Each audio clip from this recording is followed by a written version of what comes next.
happy souls, welcome back to my channel. This is Charlotte with Happy Twins 1111. My beautiful friends, I've got a new reading for you today and we are asking, what do you really need to know? These are the signs you have been asking for, the messages that you need the most. And I love doing these readings because when we leave the questions so open-ended, Spirit has a very real opportunity to bring forward all the messages that you really need to hear, perhaps the ones that didn't even occur to you to ask for.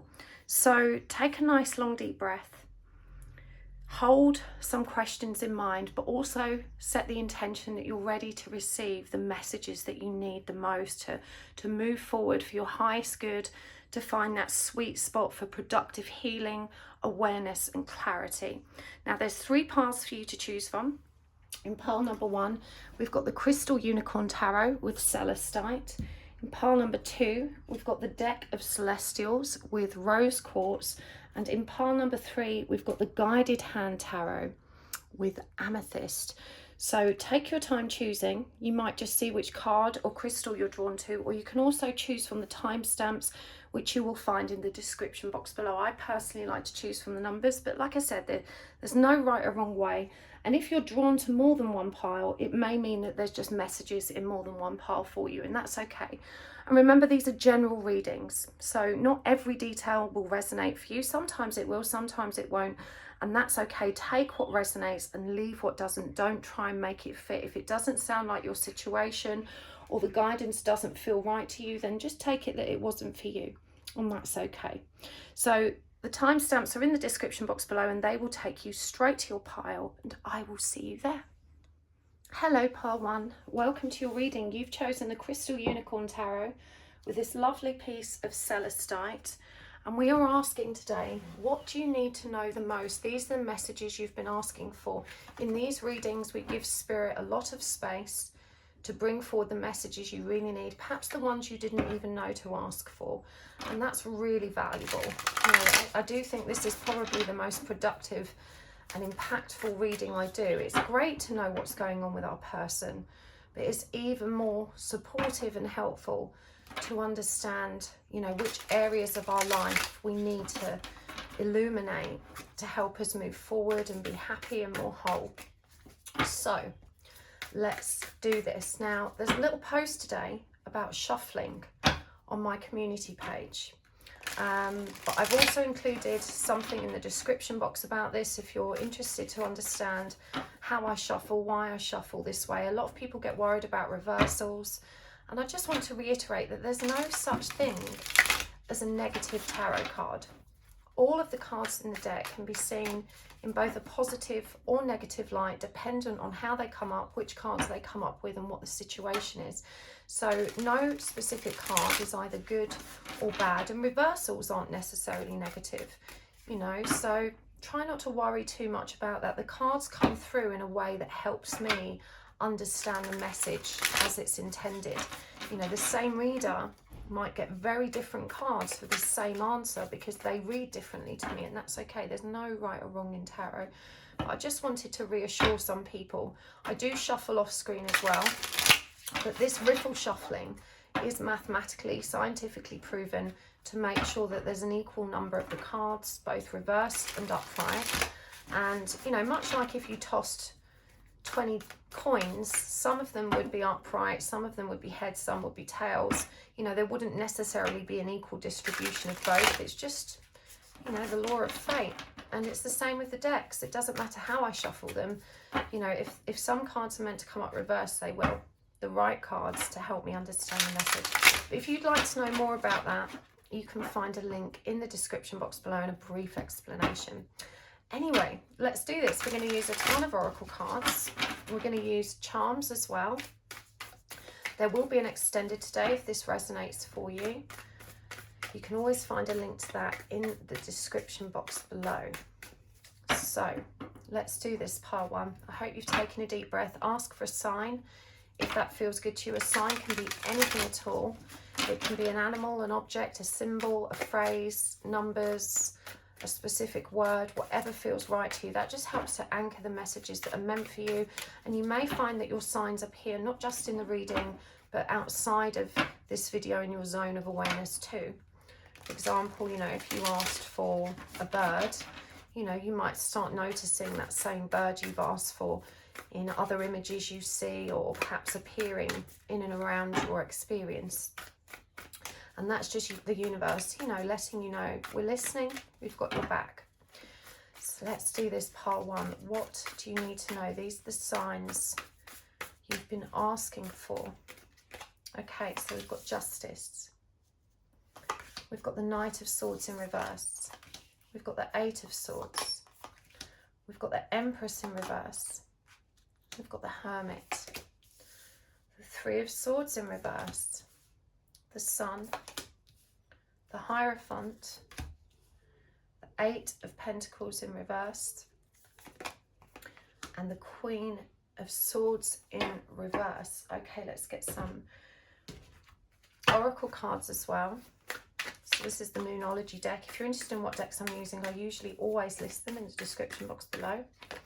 We have got What You Need to Release and Hold Your Vision. And from the Spirit Animal deck, we've got Moth. Just check that these are all in shot. Yes, they are. We've got Vulture. We've got Camel. Crow.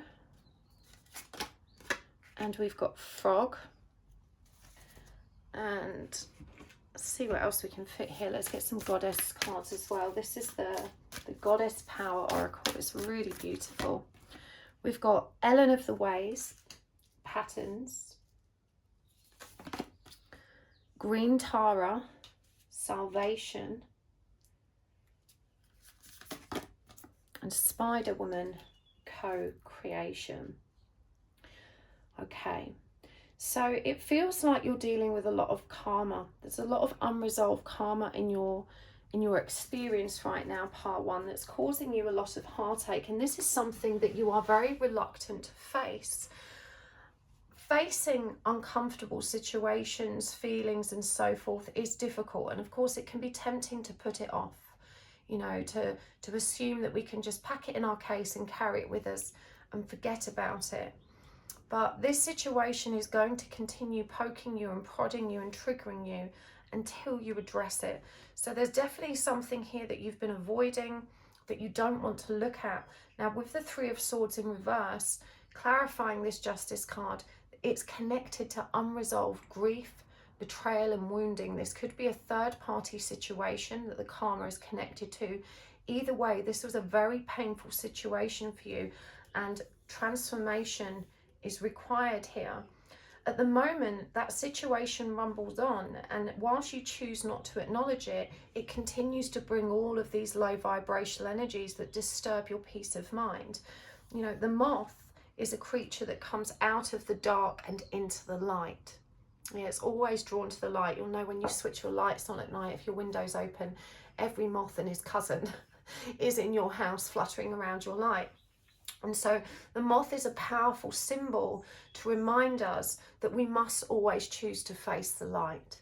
You know, this is where the most powerful transformation can be found. And of course, the moth is that animal that's also connected to the energy of metamorphosis and transformation. So there's definitely a karmic issue here that is so very painful for you to face. And we see here with the Knight of Swords in reverse that you are reluctant to take action. You're reluctant to communicate about it. You're reluctant to acknowledge the truth of that situation. You know, instead, you just want to try and stay in the happy vibes and hope that it goes away. Now, you know, this is a very limiting idea that you have, because you've convinced yourself that you don't have any power to improve this situation or make it better.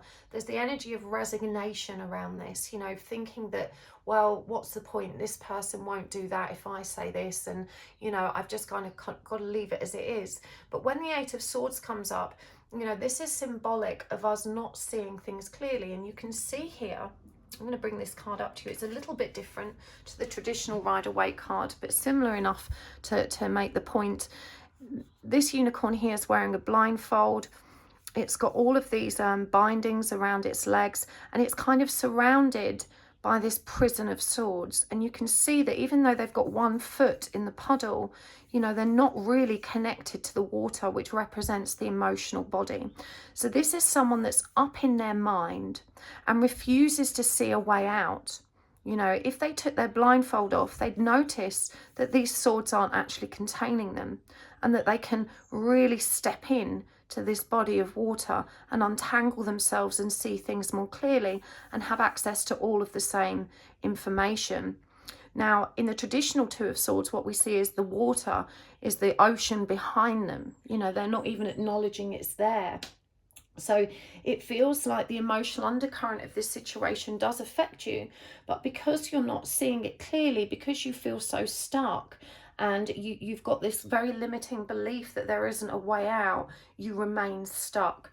You know, in truth, when the Hierophant comes up, this is a symbolic of high learning and authority and a transition. You know, 5 is the midway point, isn't it, between 1 and 10. It's that uncomfortable period of transformation that we have to go through to ascend to the next level. And look at the camel here. You know, the vulture picks through the debris and tries to find something good to prop themselves up and, you know, feel good about it here. But the camel, it stores all of the water in its back. It can, you know, it doesn't need to take on more emotion. It just stores it all away. And so this is what's happening here. There's a lot of unresolved emotion beneath the surface here in this situation that you're not facing, and you're not seeing that you have the power to face. You know, when the Empress comes up in reverse, this is a representation of distorted feminine energy. And Ellen of the Ways, which is also a number 12, reduces to 3, the same number as the Empress, the energy of creation. You know, she really reminds us that this is a cyclic pattern. This same energy has presented in your life many, many, many times, and it will continue to present until you learn the lesson contained within it. So you may have experienced a similar situation or situations that yielded similar emotional responses or difficulties for you. And again, you're being challenged to see this energy from a new perspective so that you can resolve it. The 8 of Pentacles coming up in reverse here, especially beneath the Empress, really demonstrates that, you know, you are in distorted feminine energy, that you're not recognizing you have the power to achieve your own salvation. And green Tara is number 18. That's the energy of the moon, and it's connected to uncertainty, it's connected to fear, disillusionment. And so when this comes up, you're not trusting in the forward momentum of your journey. In fact, I'd hazard a guess that you're sick to the back teeth of hearing that this is a spiritual journey and that you've got some work to do. You know, you don't want to do any work. You just want to have a relationship like normal people. And, you know, you may find yourself asking, well, I don't see anyone else having to do all of this work just to be loved. You're not doing this work to be loved. You know, the reason you're being asked to do this work is because you're coming at this situation with low self-esteem, lack of self-worth, and what we describe as a self-love deficit. And when we have those issues within us, what happens is that we feel absolutely bereft when we don't have a person to love us. We feel like we need a person to love us, and we long for that. And it's very painful when we experience the absence of love from another person. Now, certainly, you know, we could say, well, those are normal feelings. Everyone experiences that when they're rejected or, you know, they're not being loved. But that's not strictly true. We all cope with rejection and solitude in different ways. You know, there's a saying, I think it was Jack Kerouac, or I can't remember, it might have been Charles Bukowski, one of those really I'll say they like to get deep on their topics, but they described, you know, when you come home from work to an empty apartment and you make yourself a cup of tea and prepare some dinner, to some people that's loneliness, and to some people it's freedom. Now, the goal of this journey is to learn to find that you have enough love inside of you to be satisfied and whole. And when you step into that energy in truth, you release all of the anguish that makes you feel so alone. You know, you recognize that, okay, well, maybe I'm just meant to be on my own right now. It doesn't mean I'm not lovable. It doesn't mean I'm not enough. You know, the ego's desire to have what you want now is not born of a real, authentic agenda. It's born of the self-love deficit, the pain you feel inside because you're not loving yourself. And this is what we see is happening here. You're very resistant to facing that. And with the Eight of Pentacles in the reverse, very resistant to taking the steps required to help elevate you out of that energy. And you can elevate yourself out of this energy, part one. I promise you. I know it feels really impossible, but I want to reassure you that I lived my whole life in this same energy and I conquered it, and you can conquer it too. Meeting the person, my twin, allowed me to recognize this about myself, and I consequently had to address all of those shadow aspects within me so that I could feel good again despite his absence in my life. And this is what you're being called to do. You know, the Hermit energy here is all about the power of solitude. It's about introspection and finding that beautiful light within. And you're angry about this. You know, you may be very triggered by this. There's a part of you that not only doesn't believe that, but is very angry that this is even required. You know, you're so frustrated, you're so impatient. Stop telling me to fix myself and tell me how I can make this relationship work. That's what I'm hearing. And I understand that. I understand why you feel so frustrated, because it is so painful being on your own when you're in this energy. It's natural to want an instantaneous result. But, you know, the lesson here is about co-creation. You know, you've got spider energy here, which is very industrious. You've got frog energy too, which is about co-creation. And the crow is about death and rebirth. It's saying you have to let go of who you thought you were, and to recognize that who you thought you were was a design of the ego. You know, and the ego doesn't allow you to acknowledge all of those shadow aspects. It's constantly trying to protect you from them. You know, and to prop itself up with external validation, such as, you know, needing other people to express love, care and approval for you. And when you don't get this, you may feel very rejected and very, you know, lost at sea. But in truth, you have so much power in you. This is what the universe wants you to acknowledge. You know, when we turn the Empress upright, you are a divinely feminine being with the power to co-create the future you want. This is what the frog reminds us of. And certainly in this karmic situation, when the Queen of Swords comes up in reverse, clarifying the Hermit, you know, this is someone who isn't acknowledging their own wrongdoing in this situation. You're not acknowledging that your own bitterness and resentment and, you know, difficult feelings around this situation inform how you behave, communicate and react to the energies being presented, and that is currently distorted. It's not true. You may feel very indignant and justified in behaving the way you are, because that's what society's taught you. When someone slights you, you have a right to be furious and shout in their face. But there's no shame in being angry, but how we deal with that anger is a matter of personal values and integrity. And I would say that how you're dealing with it right now doesn't serve you, and it's not conducive to repairing this situation or helping you feel better. And so, you know, there's a message here that this is what needs to be released. I know you feel out in the cold. I know this is an incredibly painful situation, but here's a healthier way to look at it. If it was the case that we had to convince everybody else in this situation that they're wrong, they have to change and they have to behave differently, that's such an enormous task. And we have no real power to control how other people behave, communicate and react. Some circumstances are really outside the boundaries of control. How exhausting to keep banging your head against that wall and trying to get others to change so you can feel better. Instead, you do have the power to change how you feel about it, to cultivate a self-love so deep that you're no longer triggered by these people's ill behavior, and that you're able more easily to detach from a situation that disturbs your peace of mind or is harmful to you. Now, I'm hearing that you have moments of lucidity where you get this. It's like something sparks and lights up in your heart and you think, yes, I am divinely feminine. I can save myself.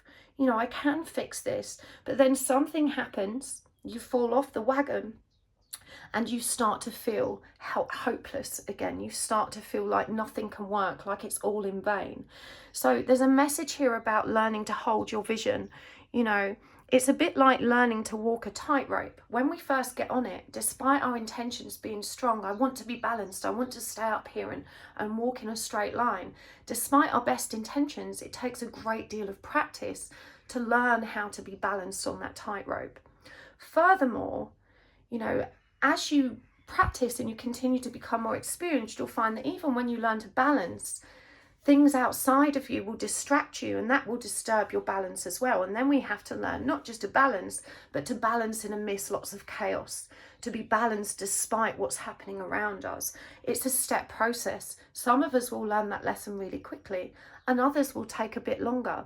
But all of us can learn to stay aligned and to stay balanced in our own truth and our own power.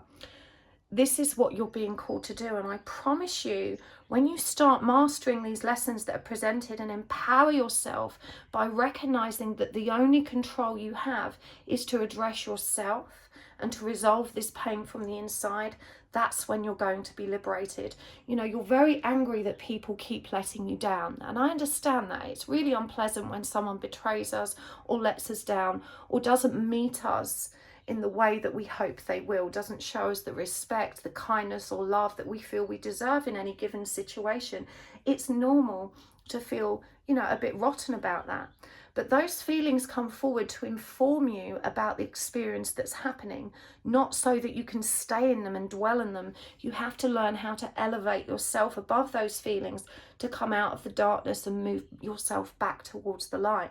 And also, with the greatest will in the world, it's impossible for someone else to live up to all of your expectations. And I want you to think about how you let yourself down despite the promises you make yourself. For example, you know, I think this came up in a reading yesterday. You know, you may promise yourself that you're going to exercise every day because you know that's good and healthy for your body. And you know that if you don't exercise regularly, you're not taking proper care of your body. And so you make yourself the promise that I'm going to exercise every day, I'm going to eat well, I'm going to drink more clean water.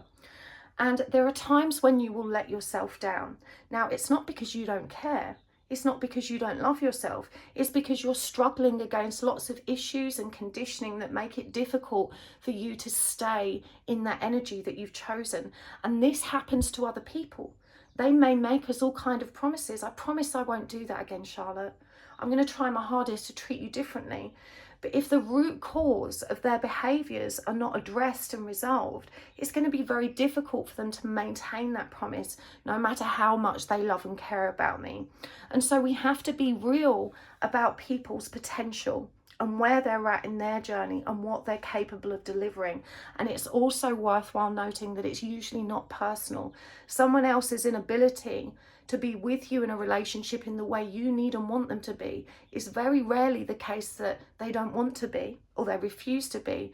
Quite often it's that they don't know how to be. They make these promises because they do care. They make these promises because they want you to be happy. But living up to those promises that we make to ourselves and others isn't an easy task. We each have to be responsible for addressing the patterns of behavior that actually create these responses and reactions. And you've been in this situation too. We all have. We're all imperfect human beings. You know, you've let people down despite promising not to do things. You know, for me, it's forgetfulness, which can make people feel really invalidated. You know, if I forget to call someone when I say I will, or I forget someone's birthday, or I forget they've got something important going on and I don't check in, it's very rarely personal. That's one of my weaknesses, forgetfulness, which I have to take responsibility for resolving. But it does mean that because that's one of my challenges, sometimes I'm going to let people down. I'm going to forget things. It's not personal. It doesn't mean I don't love or care about them. It just means that I'm working towards resolving that part of myself. However, it's important that I can acknowledge that weakness in myself. And herein lies the difference between someone that wants to figure this out and is saying I'm trying, and someone that's not hearing you and doesn't think your request is valid. And you've got to be kinder to yourself, more forgiving to yourself. And that in turn, when you extend that compassion to yourself, is going to help you be more compassionate and loving towards others, you know.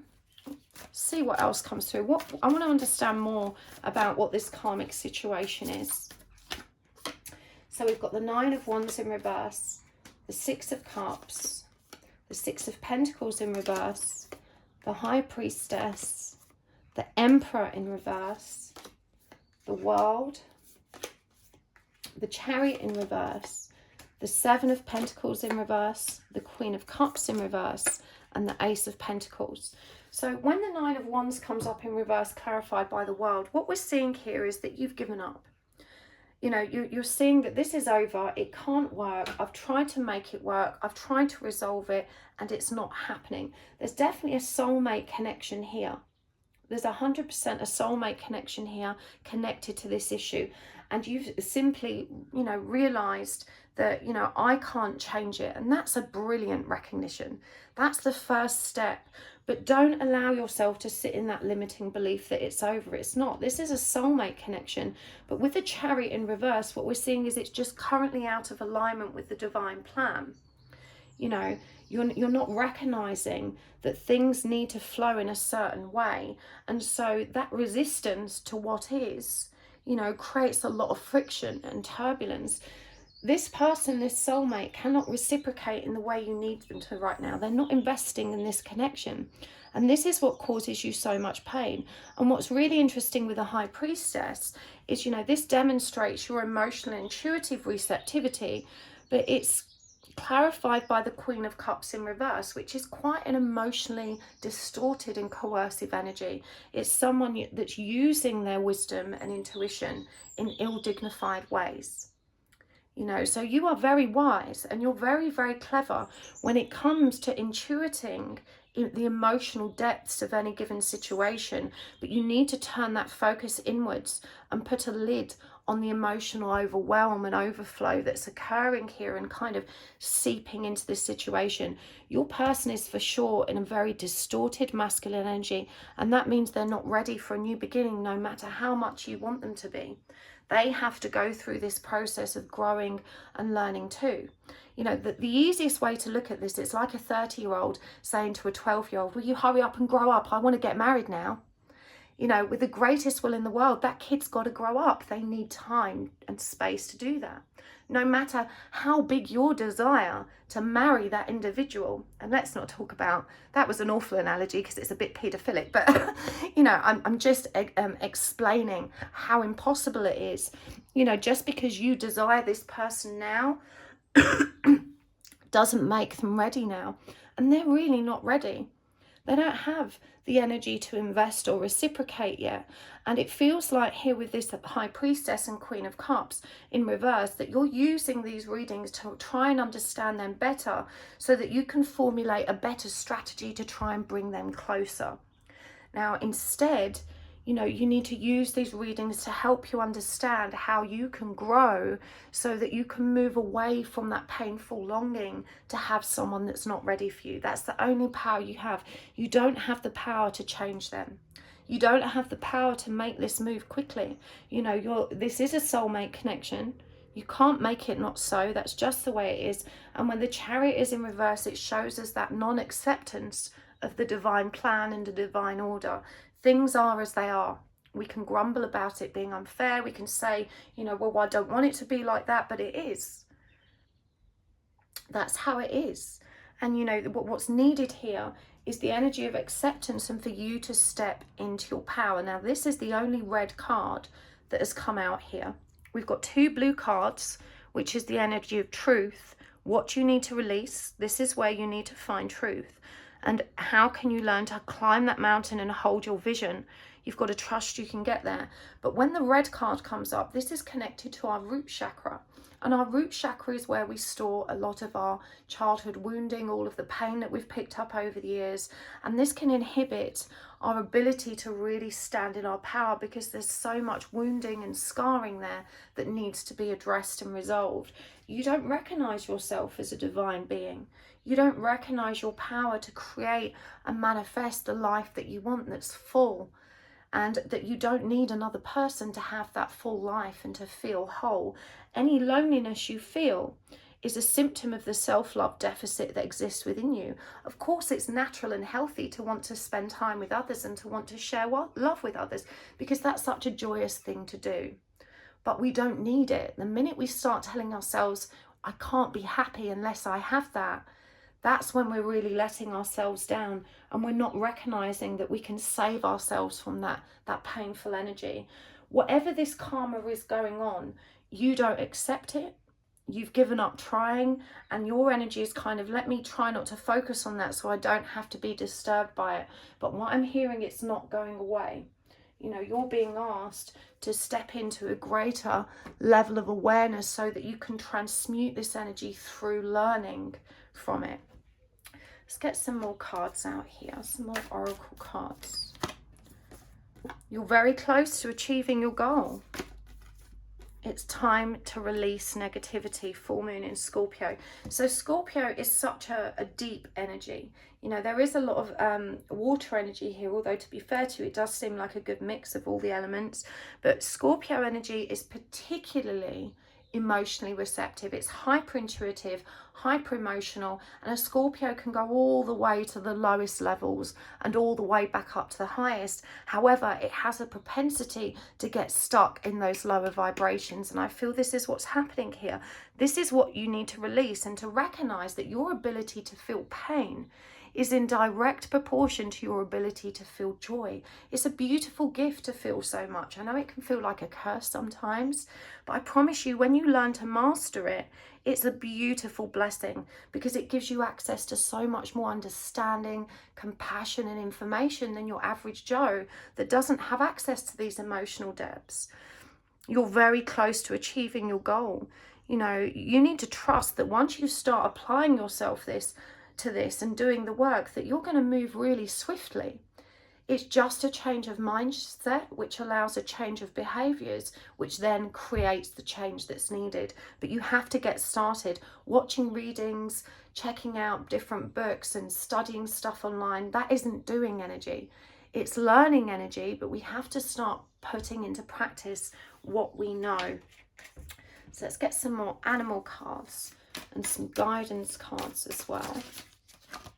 We've got the bear, we've got the swan, we've got the sea serpent, we've got the oyster, and we have the shark. And from the Starseed Oracle, we've got star bathing, weight of the world, deep cellular healing, and jump in. Beautiful cards. I love these so much. And from this deck, this is the healing mantra deck. We've got honoring adversity, welcoming surrender, overcoming fear, and polishing my heart. Now, I feel this is largely connected to you being I think it's your person that has a karmic partner rather than you, because it says here, boundaries, let it go, it's not yours to carry. Now, if your person is in a very toxic situation, I know it's incredibly hard to see them struggling in that way, especially when you can see exactly what's going on, and you know, you're really frustrated that they don't see this and that they continue to create all of this stress for you, for your connection, for both of you. But you're being asked to let it go. This is not your weight to carry. You need much healthier boundaries here. We can't fix other people. And often, no matter how clearly we see things, they have to see it for themselves. You know, you can't change other people. They have to go through that learning process on their own. Now, this honoring adversity card, it says a fire reveals a path of renewed direction once the burning is complete. Now, fire is a purifying energy. Remember what it does. It destroys everything in its path. So this situation, you know, it says to honor the adversity, to honor the challenge, recognize that this destructive situation is exactly what you need to release negativity and to help you move along a new path. You know, it's time to release this. And of course, you know, the fire and the burning and the ashes is also symbolic of Scorpio energy. It's the rising of the ashes, the resurrection of the phoenix. So you've got to trust that as hard as this is, it's the right thing for both you, your person, and the karmic partner involved. And it says star bathing, light body, crystal grid, transmission and activation. Through this experience, you are being activated to grow. As it suggested, crystal grid here. You know how into crystals I am. Today in my crystal grid, we've got rose quartz, strawberry quartz, amethyst and clear quartz. But I'm going to choose some crystal cards for you. What crystals do you need in your grids to help you flow with these activations and transmissions that are happening for you, part one?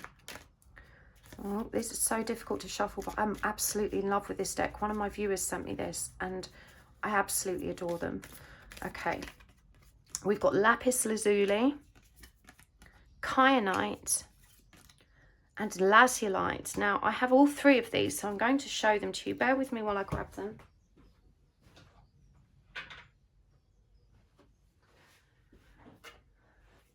Okay, the piece of Kyanite I have to show you is huge.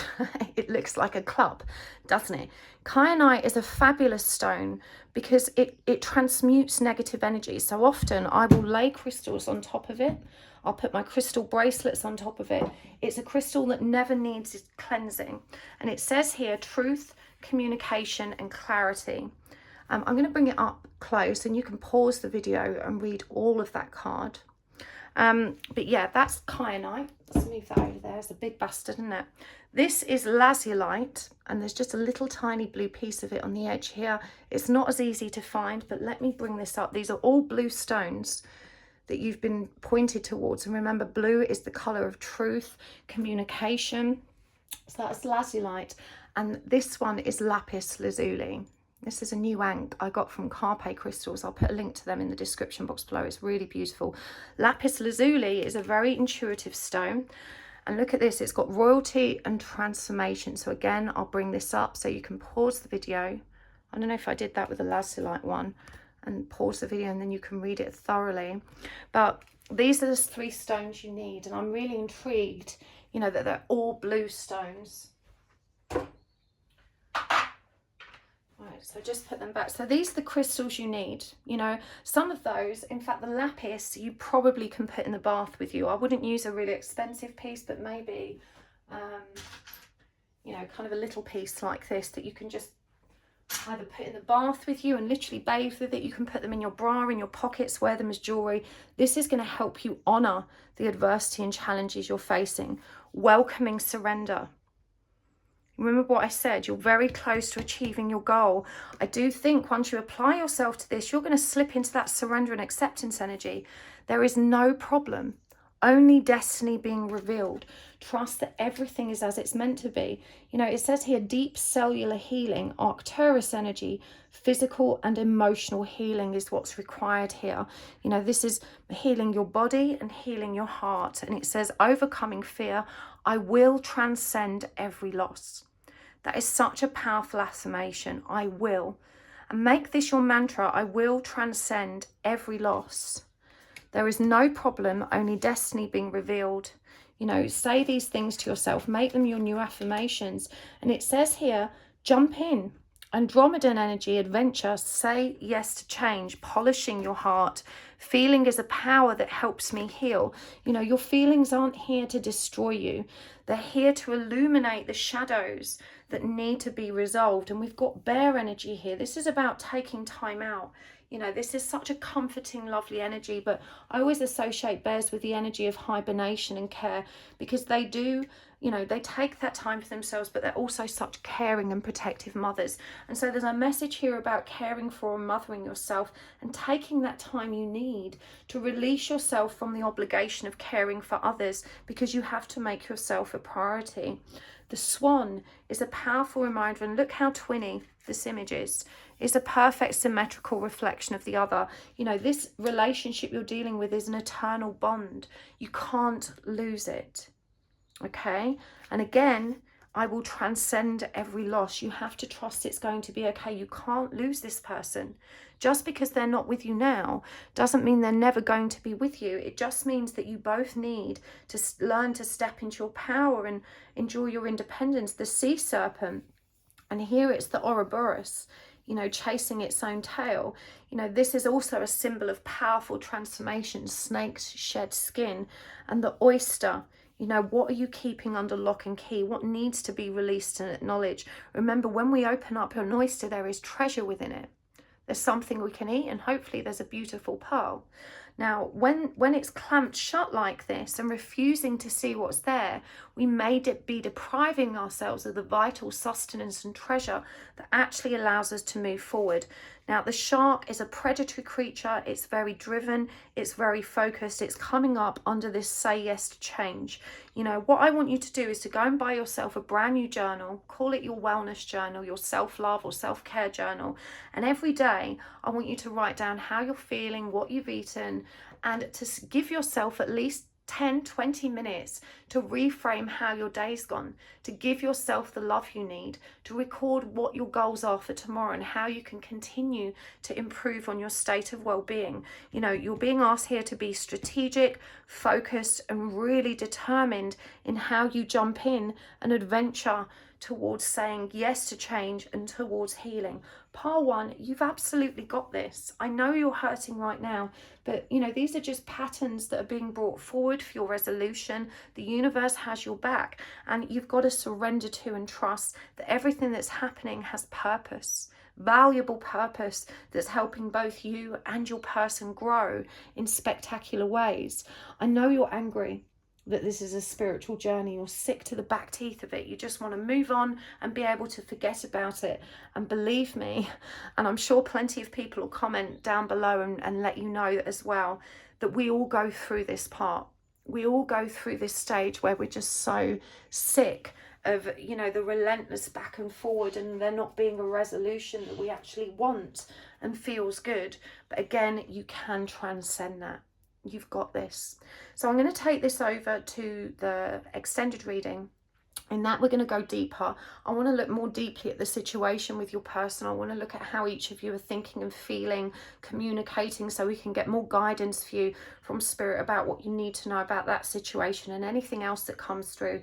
So if this has resonated for you, you can join me over there. The link is always in the description box below. But thank you so much for joining me here. I appreciate your presence on my channel so much. It really is an honor to share this journey with you, and I'm so grateful to have this outlet which provides learning for me as well. You know, the wisdom comes through me. It doesn't come from me. And whilst I do relate to a lot of the experiences brought forward through my own experience, you know, a lot of the guidance that comes through is just as much for me. And so it's such a privilege to be able to receive it this way and for us to heal together.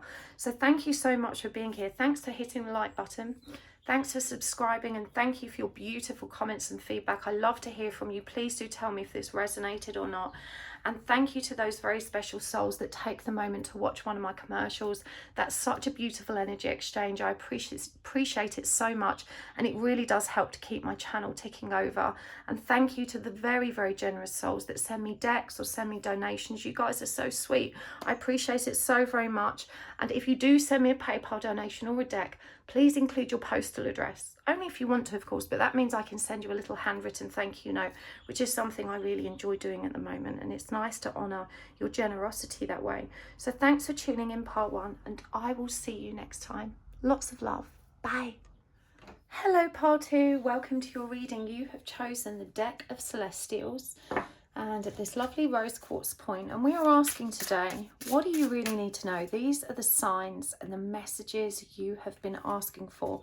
I love these readings because it means that we're leaving room for spirit to bring forward the messages you really need the most. So just take a nice long deep breath and set that intention that you're ready to hear exactly what it is that you need to hear for your growth, for your healing, to help you move forward with whatever situation you're dealing with, for your own highest good. Now, I'm going to use all the oracle cards and charms as well.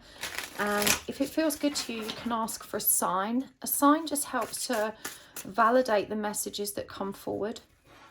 You know, it helps to anchor some truth in what you're hearing. But as always, these are general readings. Take what resonates, leave what doesn't, feel into it with your own truth. Not all of it will apply to you because they are general readings, but hopefully there's something in here that helps you helps you move forward. And when you ask for a sign, it can be anything at all, an object, an animal, a symbol, a phrase, anything at all that feels right to you, a colour, numbers. And you may find that that message or sign appears outside of this reading as well. And that's just the universe reassuring you, you know, that you need to pay attention to the messages that are coming through. So we don't know what's going to come through for you. It's going to be different for every pile. Let's see what messages and signs the universe has for you today. Okay, part 2. We have got the Queen of Wands in reverse. The writing is so tiny on these cards. The 10 of Wands in reverse. The 8 of Swords. That's the Emperor in reverse. And the Sun in reverse. We've also got the King of Cups in reverse. The 2 of Wands in reverse. The Death card. Strength. And the 10 of Swords in reverse. Okay, let's get some more cards. I'm going to start with the Moonology deck. And don't worry about reversals. I did write about this on my community page today. If you're interested in how I work with reversals or how I shuffle, go and check that post out on my YouTube community page. Emotions are running high, super moon. And the end of a tough cycle approaches, full moon in Capricorn. And from the Wild Unknown Animals Spirit deck, we've got Earthworm, Starfish, Shark,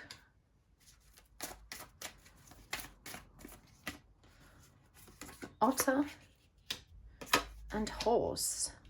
Okay, and from the Goddess Power Oracle,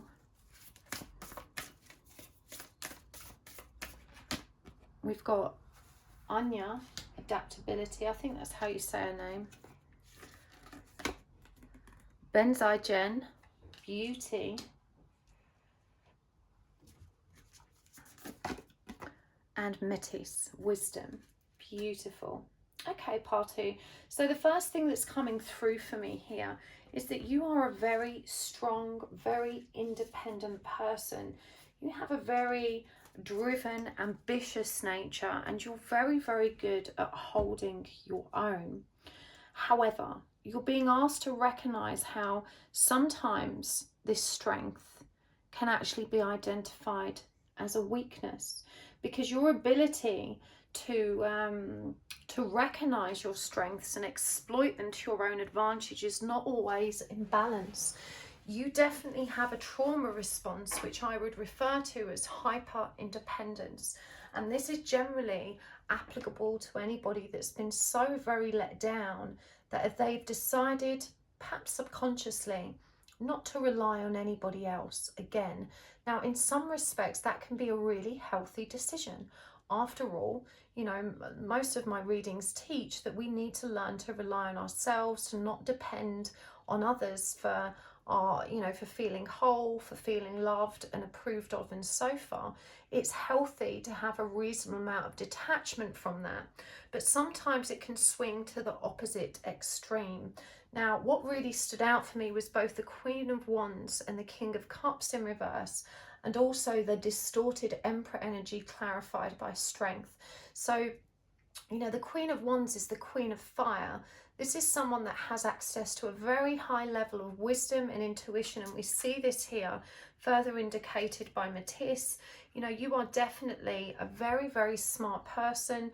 You have a very critical and logical mind as much as you have a very deep emotional and intuitive understanding. There's a lot of Scorpio energy coming through here with this King of Cups in reverse and the Death card, you know, and that demonstrates an ability to really get deep into the emotional nature of any circumstances you're facing.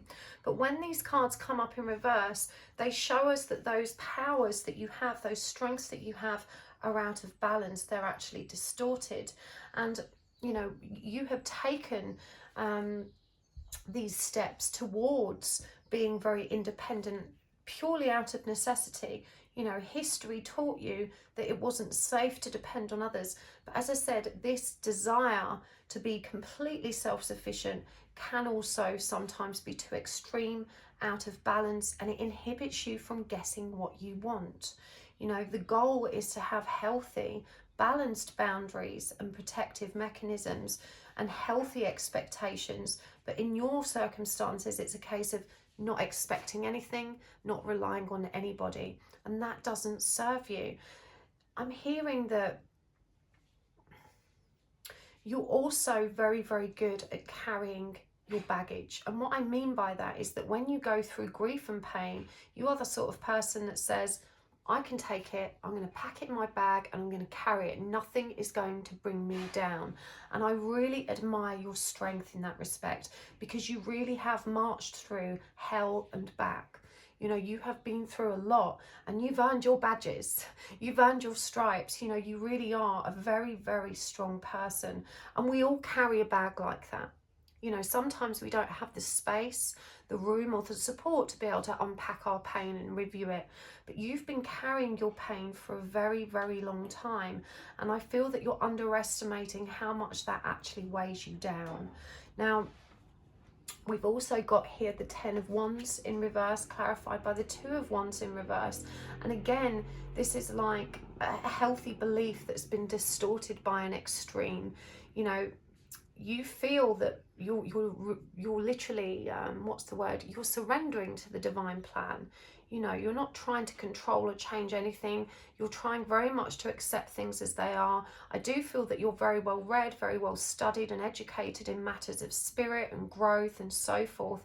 And what Spirit's saying to you now is that transformation is still required. And actually, with the Sun in reverse, clarified by the Ten of Swords in reverse, there is a lot of pressure and pain here, unresolved shame, unresolved fury and unresolved hurt that needs to be addressed. And when you release this, you're going to find a lot more balance and a lot more pleasure in your life. I don't think you often acknowledge how much of this very strong, assertive, I don't need anyone attitude actually pushes away what you're truly desiring, which is to have a healthy, happy and loving connection. And even though you feel at ease without that, it is a great wish of yours, and there's no reason that you shouldn't have it. You know, you are perfectly deserving and worthy of that kind of love. But I don't think you're acknowledging how you actually have walls and boundaries which make it very difficult for people to get close to you and experience true intimacy. The other thing that's coming forward here as well is how unforgiving you are. And this really reflects how unforgiving you are of yourself.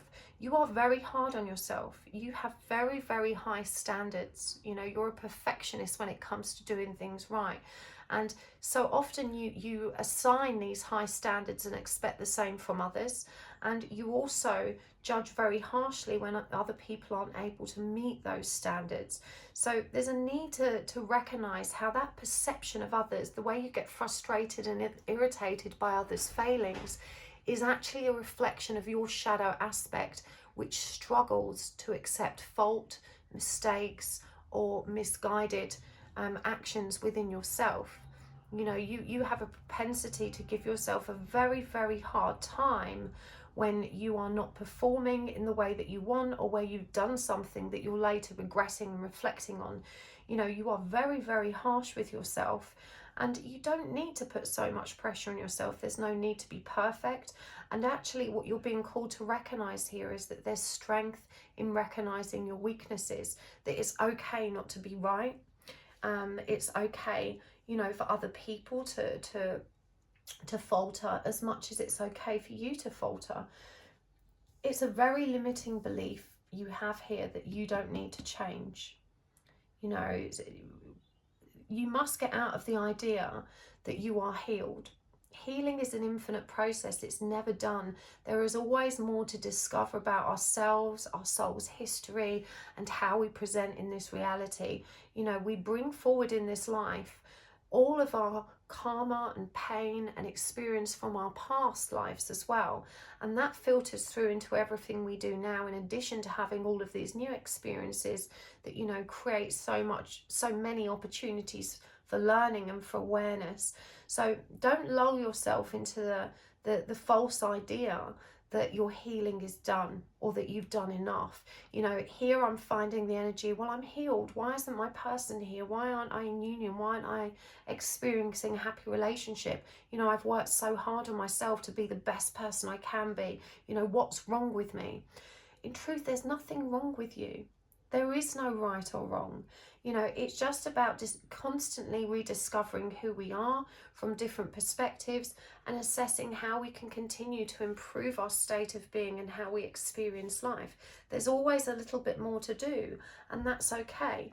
You know, what's being called of you here is adaptability. And that's the ability to recognize that we're not always right, that despite our very best intentions, we're always going to make mistakes. And that's how we learn. That's how all human beings learn. You know, we have to learn by our mistakes. And sometimes we're smart enough to learn by other people's mistakes, but generally we learn through doing. You know, it doesn't matter how much we read the theory. The analogy I like to share in this situation is I could read a whole book about how cars function and how to drive them, but until I get behind the wheel and actually start driving the car, I'm not going to get good at driving.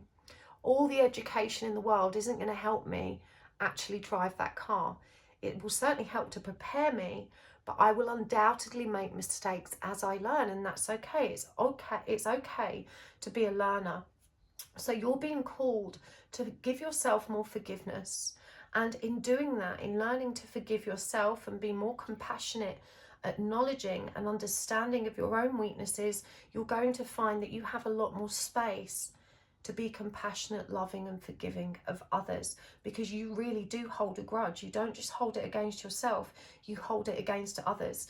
Now, when the Queen of Wands, and this was the first card out for you, when she comes up in reverse, there is also a suggestion here that the power that you've accessed and that you're now, you know, working with is not always being used in dignified ways. You know, your ability to articulate what's really happening and to recognize, you know, the gaps in communication or why things are as they are, allows you to be very strategic in how you approach things. You know, but that sometimes defies your authentic nature. That's to say, when the Queen of Wands is in reverse, you're saying and doing things to get a specific result, you know, rather than because they come from a place of truth. This can include using your sexuality to tempt others or to make others more amiable or, you know, more responsive to our needs and our desires. And it's the same when the King of Cups is in reverse. You know, you have this powerful ability to understand emotion, and because you're also very intelligent, very well educated, you know, that is also combined with that critical thinking, you know, that logical, critical biofactor, which means you're often formulating responses based on what you've understood and what you feel is appropriate rather than what you feel is true to you. It's about getting your needs met. Now, I know you're not doing it in an ill-dignified way. You know, I'm not accusing you of being manipulative. This is just by nature how you've grown and how you are, and that's okay. As I said, there's nothing wrong with it. It's just about recognizing how we're not being true to ourselves. Because the thing is, when we use these powerful skills to move and control situations to get the objective we want, that's a very 3D way of working. It's actually distorted masculine energy. It's born of the desire to stay in control, and the desire to be in control actually reveals how vulnerable we feel. When we're truly surrendered and truly at peace and truly accepting, we no longer need to control things because we can accept things as they are and we don't fear a specific outcome. And so that negates the need to try and encourage a specific outcome by our analysing the sexual emotional undertone of any given situation. So, you know, you are very much in this distorted masculine energy, which needs to stay in control to feel strong, to feel safe, and to feel good. You may focus on your physicality as a means to receive validation. You know, this means that a lot of your feel-good factor is underpinned by how other people in your external reality respond to you. And that is not a safe place to be either, and actually contradicts this desire to be completely self-reliant. This is the energy of, look at me, I'm so great, I'm so powerful, I'm so attractive, and that makes me worthy. And so, you know, in ways that you're perhaps not aware of, you are still seeking that external validation and not necessarily recognizing, you know, how this is thwarting your attempts to move more into that surrender energy. There is with this 10 of Wands, there is also a desire here to avoid making decisions around dependency. You know, so you will quite often choose not to discuss things which should be discussed because you're worried that makes you clingy or needy, you know. And see, here's the thing. When we are establishing the healthy boundaries, when we're learning about what secure attachment means, what we can tend to do is directly and overtly avoid behaviors which seem to align with codependent behaviors. You know, you're so terrified of being perceived as needy, you're so determined that you're not that person, that you often swing into the polar opposite, which is avoidance. Now, it doesn't serve you to not reflect on your own distorted needs. It's okay to admit them to yourself. No one else needs to know. But in refusing to address them, you're denying yourself the powerful opportunity to be introspective and to reflect on what these triggers mean to you. So what this means is that often when you are triggered, when something is not to your liking, or you feel that longing for someone else, you feel a neediness rise up in you, you squash it back down and you refuse to address it. You're saying to yourself, no, I refuse to be in that energy, I refuse to behave that way. And as I said, in many respects, this is really productive. It's really powerful. Just making the decision not to behave that way is half the battle won to becoming more balanced. However, it is important that we take responsibility for the feeling and acknowledge it. We don't have to act on it. We can recognize it as being a distortion of who we are, but we do have to acknowledge its presence in our awareness. Okay, I'm feeling this. What does that mean? What does that tell me about myself? What's happening here instead is you're saying, no, that's needy, I'm not going to be that person, you move on. It's really important to give yourself space and room to be more gentle with yourself, more compassionate and more understanding. A healthier way to deal with this would be, why am I feeling this way? What wound is triggering this sore point in me that makes me slip back into this codependent energy? You're so afraid of being perceived as needy and clingy that, you know, you adamantly will not address any of those energies even when they arise. And I want to reassure you that everybody experiences that. Even people who are very anxiously avoidant and, you know, very intimacy avoidant still feel insecure at times and feel those codependent energies rise up. We're all made of both. We all have experiences of both, and we can all be in both. And the goal is to acknowledge them all as a part of ourselves so that we can bring them back into balance. The shark, you know, this is a very focused, driven, predatory energy. You know, you have this belief that, you know, you have to succeed in certain ways to be valuable, to be important, to be accepted. You know, you are a very, very diligent, hardworking person. You know, you're very focused on your 3D reality and, you know, anchoring all of your self-worth in those opportunities in your work life as well. You know, when the horse comes up, the horse is a very clever and intuitive animal, and it's actually a beautiful power animal for you to work with in this situation, because the horse, despite its power, its intelligence and its strength, it will happily carry a human being and form a bond with a human being and do work with a human being, even though they are bigger than us, stronger than us, more powerful than us, possibly more intelligent than us in their own way. You know, they are prepared to interact, to collaborate, and to support one another.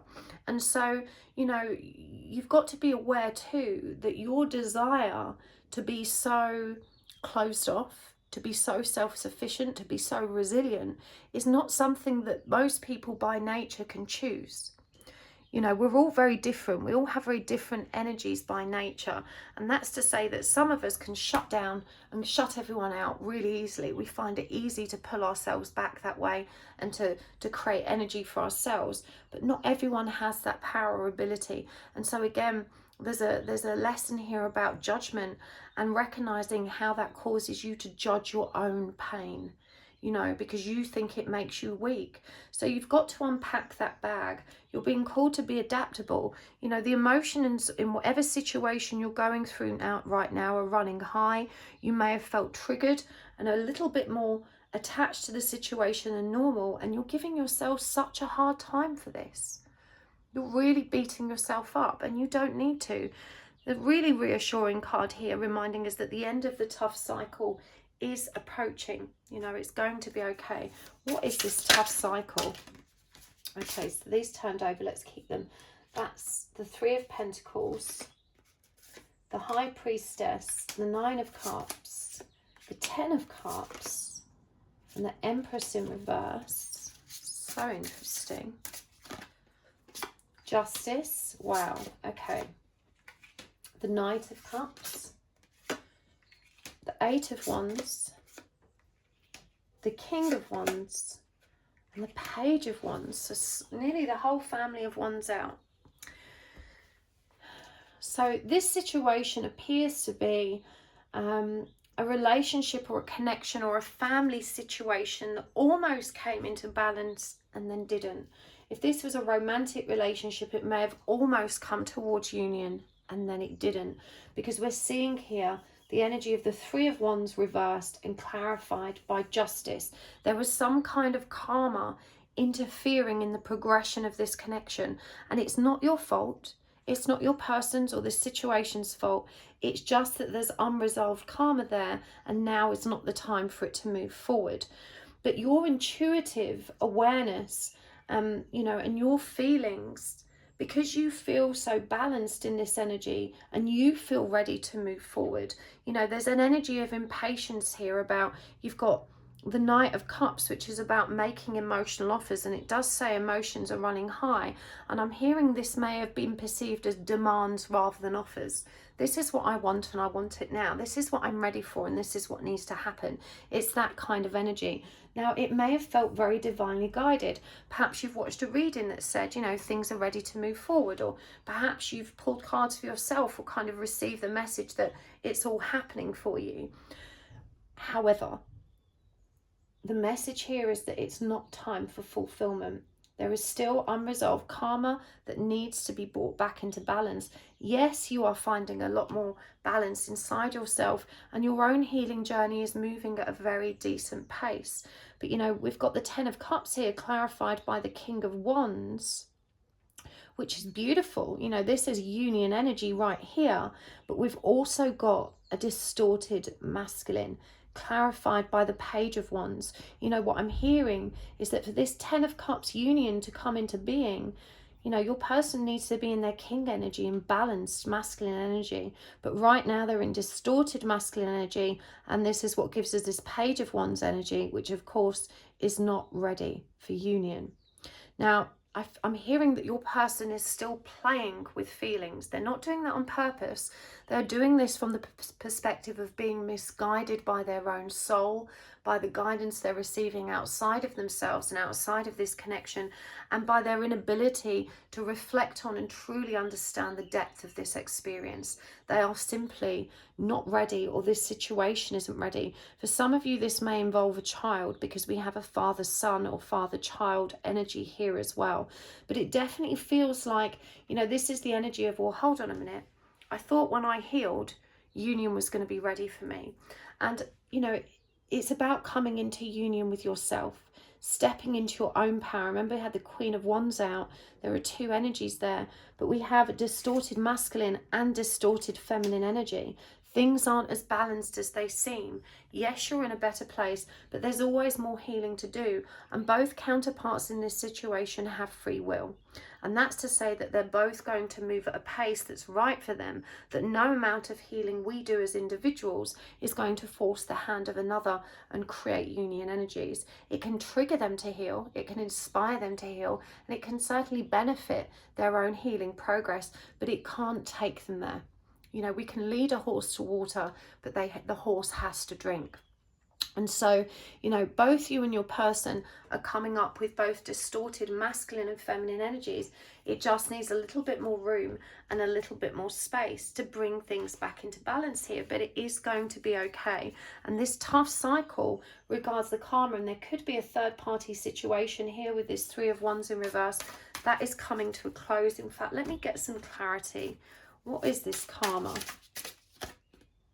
We've got the Magician. We've got the Page of Pentacles in reverse. The Ace of Swords in reverse. And the Queen of Cups in reverse. That's interesting because we also had the King of Cups in reverse. So the Magician again is more player energy. I said that came up earlier.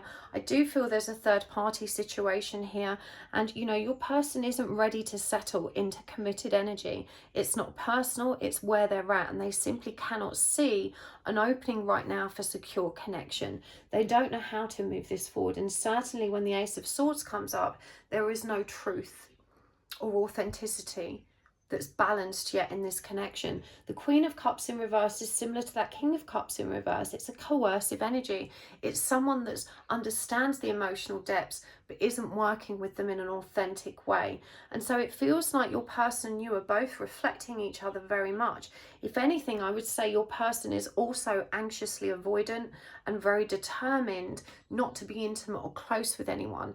And so their inability to maintain intimacy and stability and commitment is also reflected in your shadow aspects, because you think you're open to receiving love, but in truth there's still lots of barriers that inhibits real intimacy from occurring, and those barriers exist within you in as far as how you interact with yourself as well.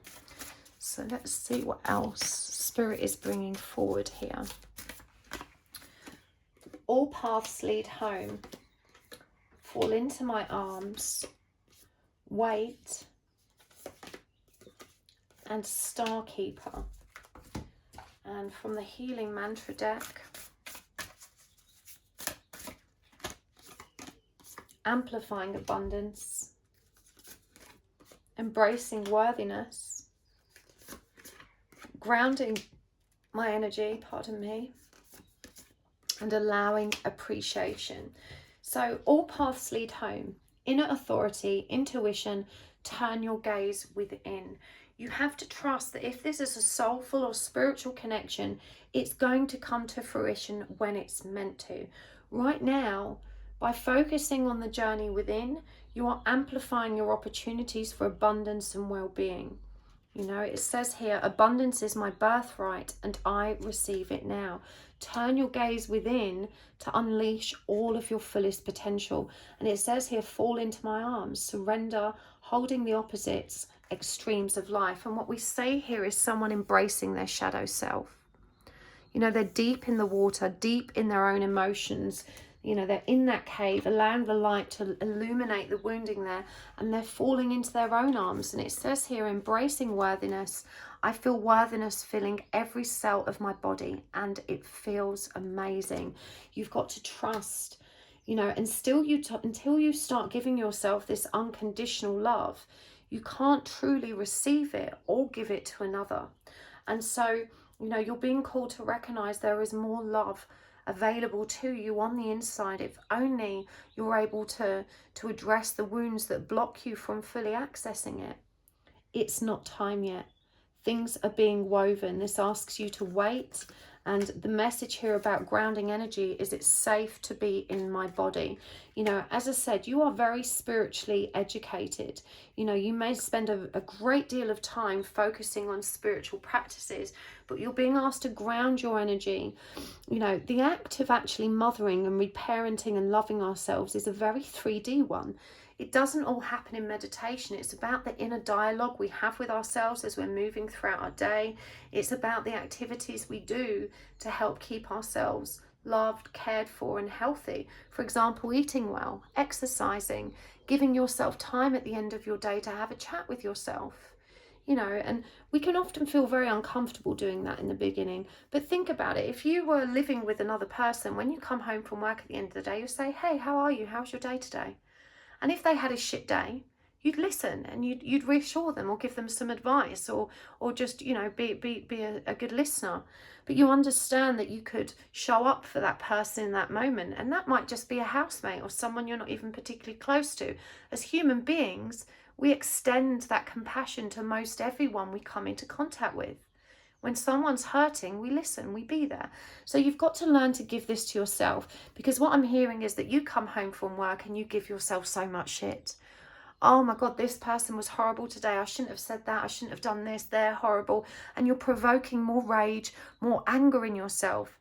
Think about what a loving parent would do. And if you didn't have a loving parent, that's challenging. But this is why we have to learn to reparent ourselves. You know, a loving parent would say, I'm so sorry you've had a rough day. Come on, let's calm down and have a cup of tea. Let's see if we can work this out. You know, don't let yourself boil over with this. It doesn't serve you to spend even more time bubbling over. Let's see how we can relieve that anger that you've been left feeling. You know, that's what showing up for yourself means. You've got to ground these practices now. It can't just happen in the 5D. Starkeeper, cosmic ancestor, seed the light by staying grounded. Again, this is asking you to bring all of that spiritual wisdom and guidance into the 3D and ground that energy. And remember that earthworm showed up for you here to remind you that as well. Allowing appreciation. The value of my life increases each time I appreciate everything in it. And likewise, when we focus on what we don't like, what doesn't serve us or what hurts us, you know, when we place too much energy on dwelling there, we're not able to appreciate all the good things because our focus is in the wrong place. Yes, we have to address our pain, but we don't have to stay there. The value of my life increases each time I appreciate everything in it. So again, you know, take the time to count your blessings, to sit in gratitude, you know, consciously, not just in meditation, you know, and this could look like journaling, having a little chat with yourself at the end of the day. I like to do these practices when I'm bathing or when I'm kind of cleaning the house, you know, all of those moments where I'm otherwise got lots of headspace because I don't need to think about what I'm doing. That gives me an opportunity for self-care. So if, you know, some people say, I don't have the time to sit down with myself for an hour every day. Well, then, you know, weave that practice into those other activities that give you enough headspace to do them. Even when you're sat on the toilet, you've got a couple of minutes to have a word with yourself. You know, when you're driving or, you know, when you're cleaning the house or organising something, there's lots of mundane tasks and activities we do that give us time to reflect.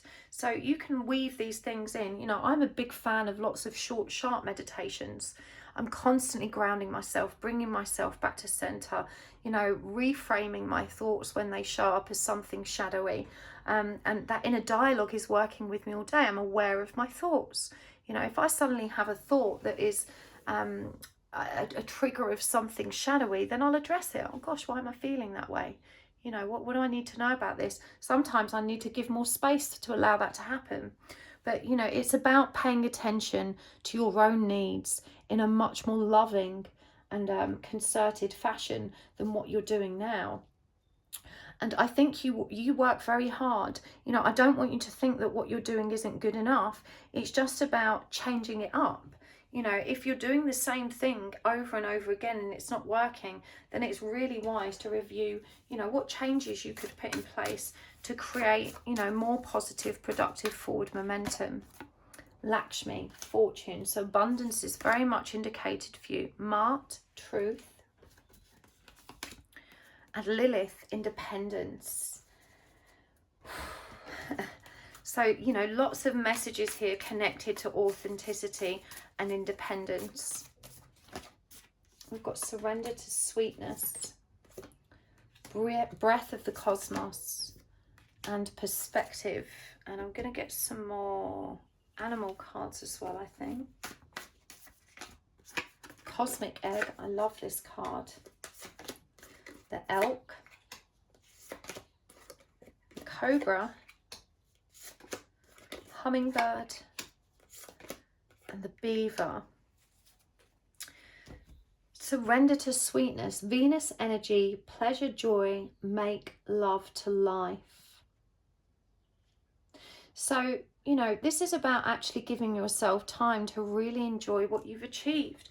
Often you're so busy rushing to the next project, the next thing that's going to help you, that you've not given yourself time to really sit and appreciate the progress you've made and to acknowledge the abundance you've already created for yourself. I'm not surprised by all these abundance cards showing up. As I said at the very beginning of this reading, the energy came through was like a powerhouse. You know, this is someone that's strong, generates a lot of energy. You're a manifester. You know, you are a powerhouse of energy. But to amplify this abundance, you know, we've got two snakes show up here. We have to recognize that there is a period of incubation, that we shed skin throughout that process, and that we're constantly shifting and changing. You know, the cobra comes up to do the same. And remember the cobra as an animal, remember how they dance, the dancing snake? You know, they are moving with those spiritual energies. This is a very powerful message for you here, though. I feel some people ask for the sign of a cobra or a snake. It's come through twice for you. But, you know, the cobra is a particularly intelligent creature when it comes to species of snake, and you know, they're very capable of moving with the energy. They're very measured in their approach to change. They're thinking about what they're doing next. You know, they are not an impulsive energy. Breath of the cosmos. My will to thy will, micromanaging the universe. You know, you've got to stop micromanaging your whole life, trying to get everything perfect, trying to cross all the dots and cross all the T's and dot the I's. You know, it's okay.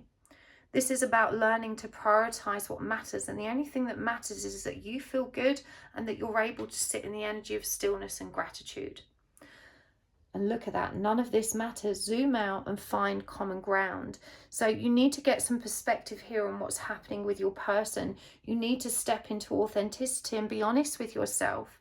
You know, trying to make union happen is a chasing energy. Trying to make union happen is a contradiction of surrender energy. Someone that is surrendered and accepting what is doesn't need union energy. It's certainly not trying to make it happen. It's allowing things to flow exactly as they're meant to. And this is what you're being called to.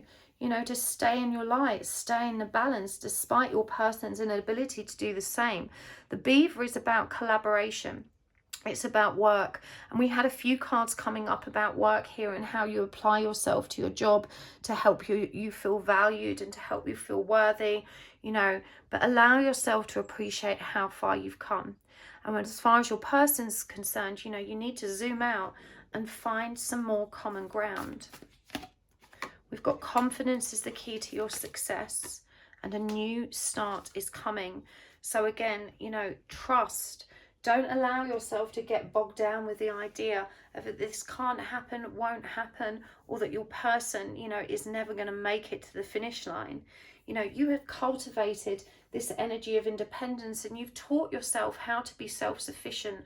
Now it's just about smoothing the edges of that understanding so that you can come into balance with that inner power to be alone, you know, rather than still feeling so harsh in your judgment of yourself and others despite being in that energy.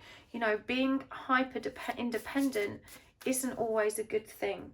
You know, we have to be able to learn when to ask for support, and also to learn how to trust other people, you know, to be able to help us through those energies.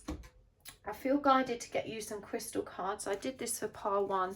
This just helps you understand what crystals you can be working with right now to really further your healing progress, to help you receive clarity. There's so many different ways to use crystals. You can create a little grid as I've done, which when you have the points facing outwards, it sends the energy out into the room. When you point the when you have the points facing inwards, it charges the grid. So I usually start with the points facing in, and then when it's sufficiently charged, I'll point them with the facing out, so that energy can be generated into the space I'm using. But you can put crystals in your pocket, in your bra, you can wear them as jewelry, you can sleep with them.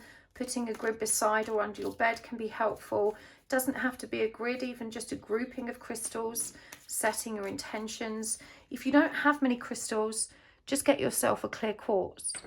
It's the most powerful crystal in terms of amplifying whatever energies you intend. And so it's the most versatile because it can be programmed with any intention. But let's see what these cards say for you. They're not the easiest to shuffle, but I just love them so much. Okay, we've got Cuprite. I don't know that one. I don't have any of that to show you, unfortunately. Desert Rose, I do have a piece of that. And Golden Anhydro Herkimer, I don't have that one either. I'm going to hold these up to the screen so you can pause the video and read them. This one's about generosity, security and flow, and Venus is indicated there. That was a message that came through for you. Desert Rose, time travel, ancestral healing and patience. Let me just get one of those so I can show you.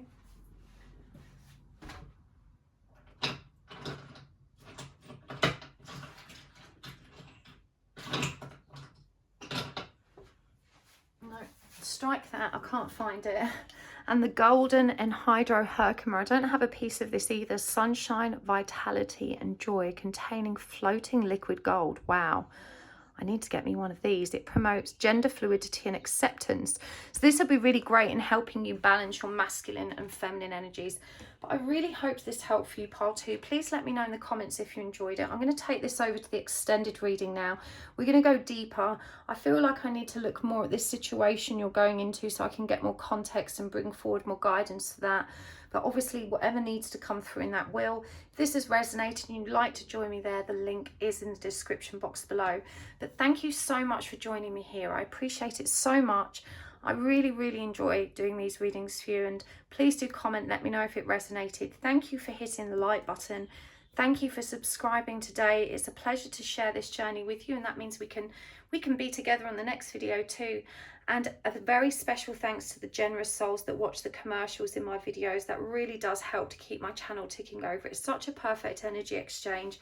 And thank you so much to those of you that send me decks and send me donations.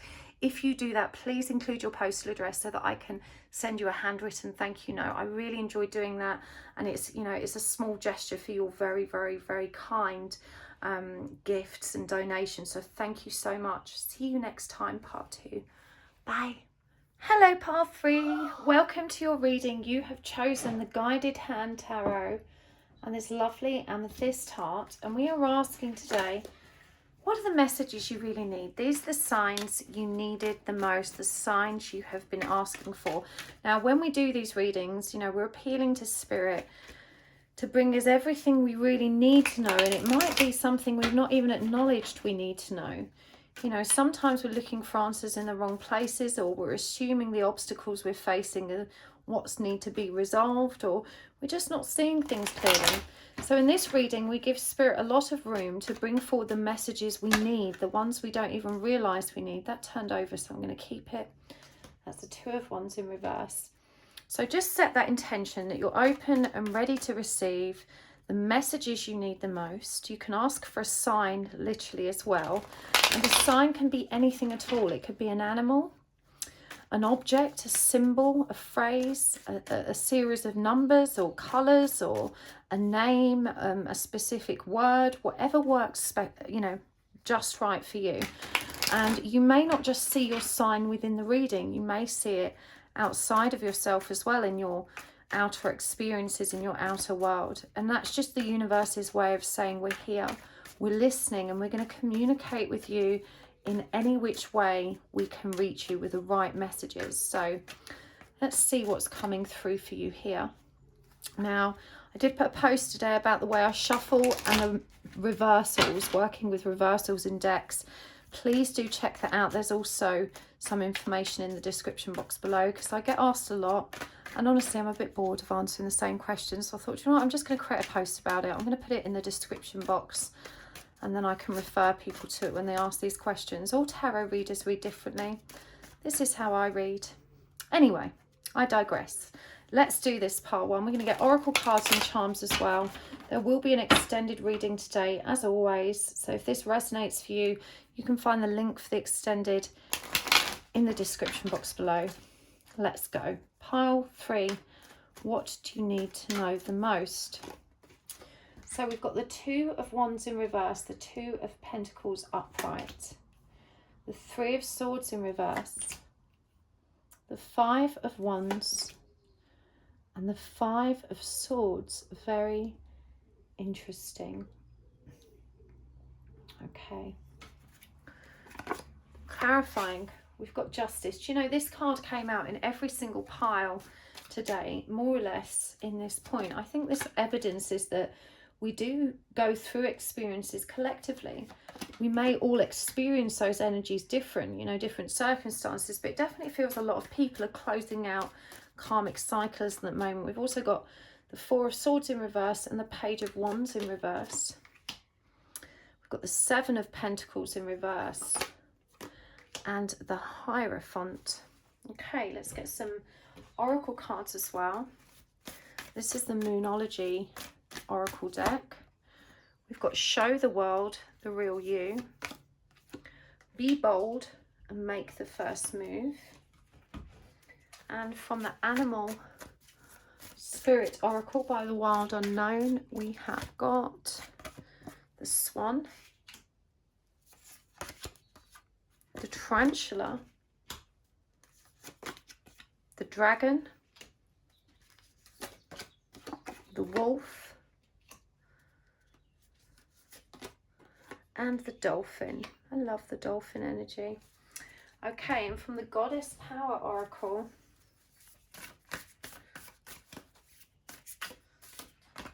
we've got Azumi, Humour. We've got Lakshmi, Fortune. And we've got Mama Killer, the Moon. I love her. So much power. Okay, pile 3. Let's do this. What are the signs you have been looking for? I feel that it's you that's in a karmic situation.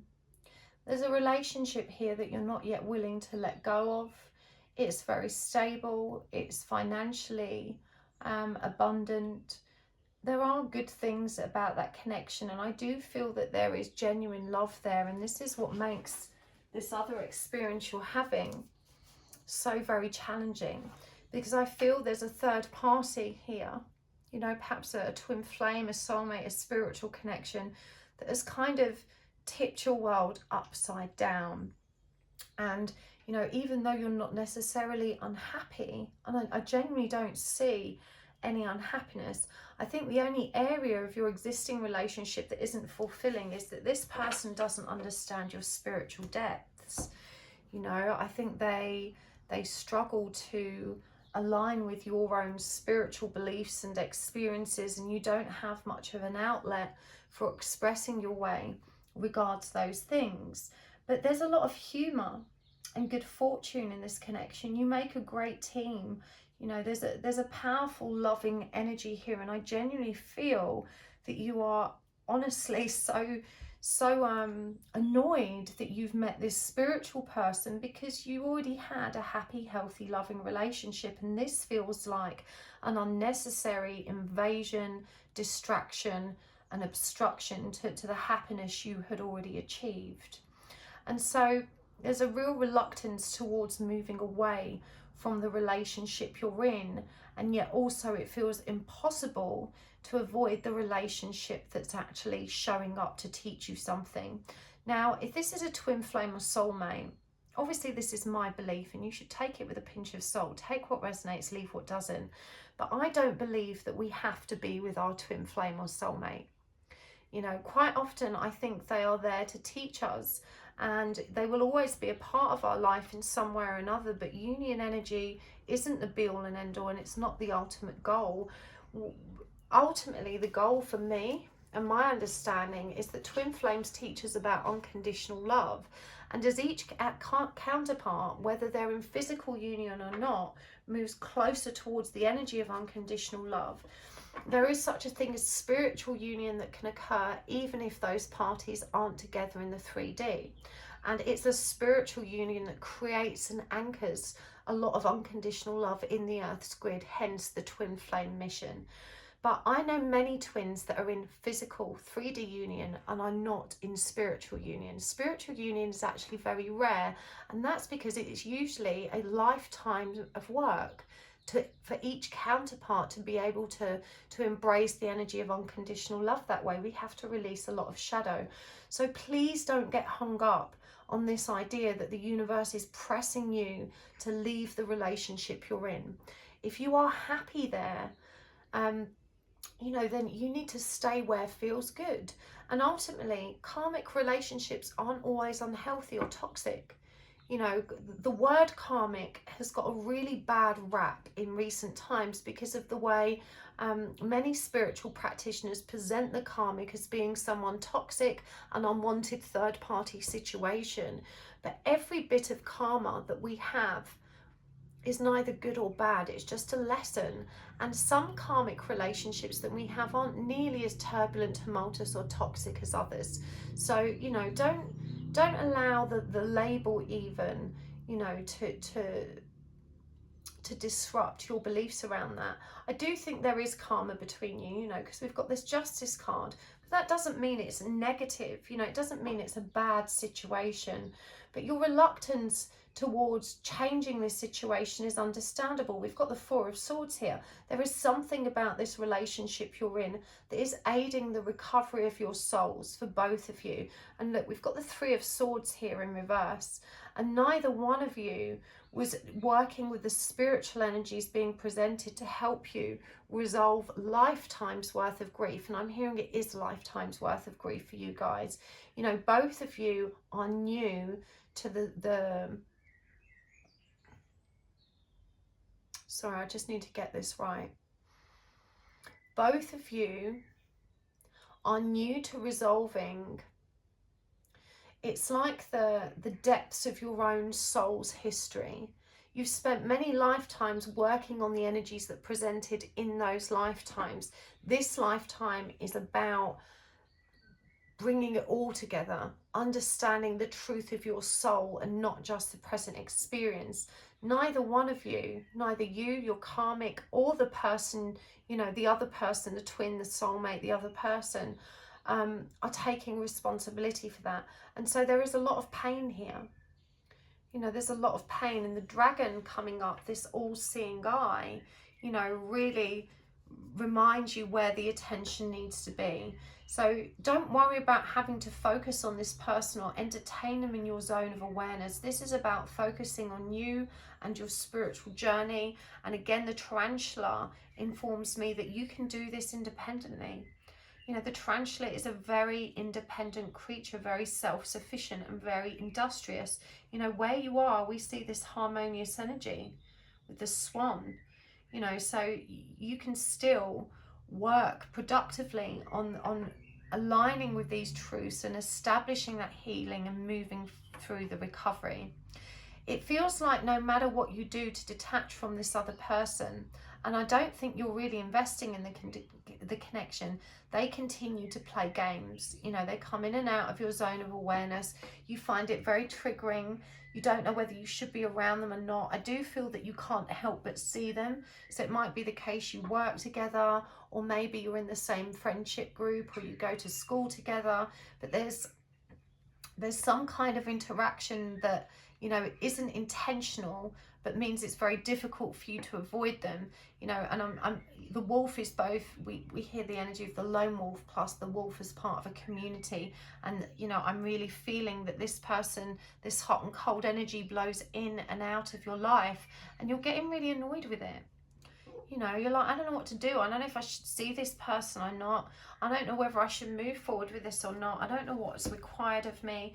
The only thing that's required of you at the moment is to pay attention to the lessons that are being presented through the feelings that arise. When we have 2 5s and the Hierophant here, so 3 5s, you know, there's a lot of transformational energy. And actually this was a prominent card in all readings today, the Hierophant, and seems to be a prominent card in all of my readings recently.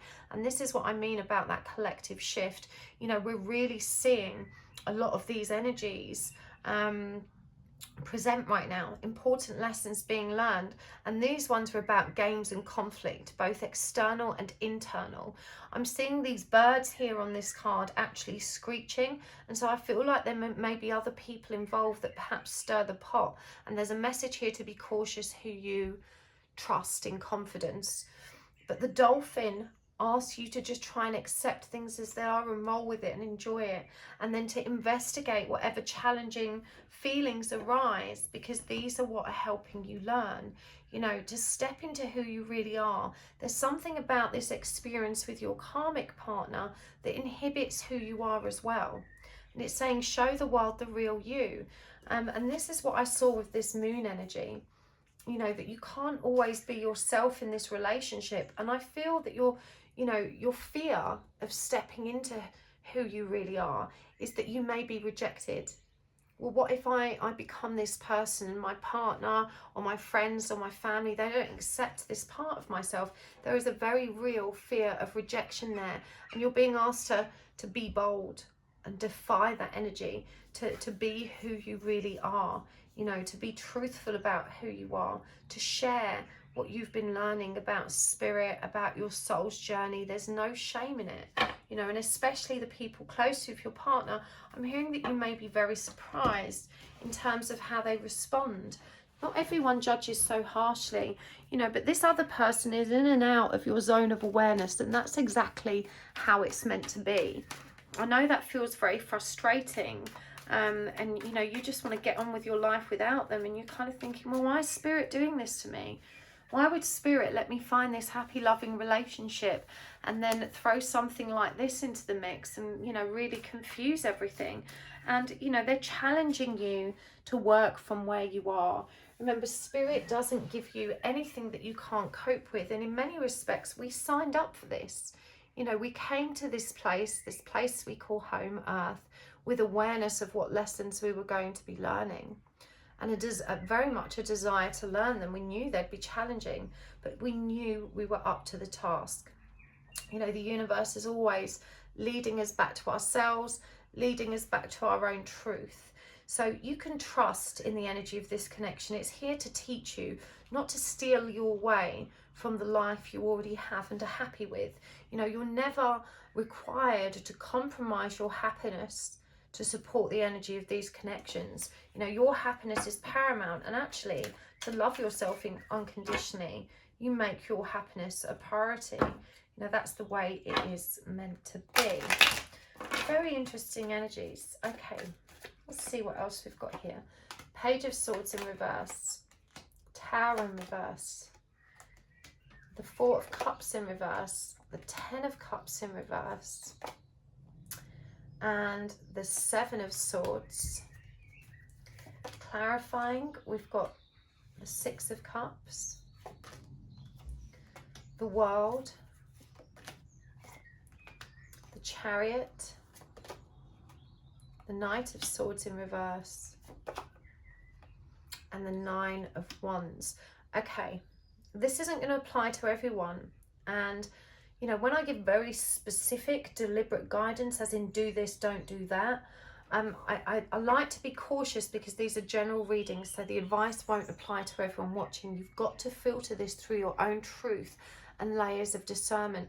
But some of you in this situation may have considered telling your partner, your husband, your spouse, the person you're in a relationship with, about this other soulmate situation. The guidance here is not to do that. Not in this instance. Now listen, I know people who have spouses, they have twins also, and their spouse has been incredibly supportive, and that can and is possible. But I'm hearing in this situation that you have to figure out why you want to discuss it with them. If it's to relieve yourself of guilt and shame and to get the support you need, that is potentially maybe misguided. You know, really the only right reason to do it is to maintain the energy of authenticity, trust and truth that you've already cultivated.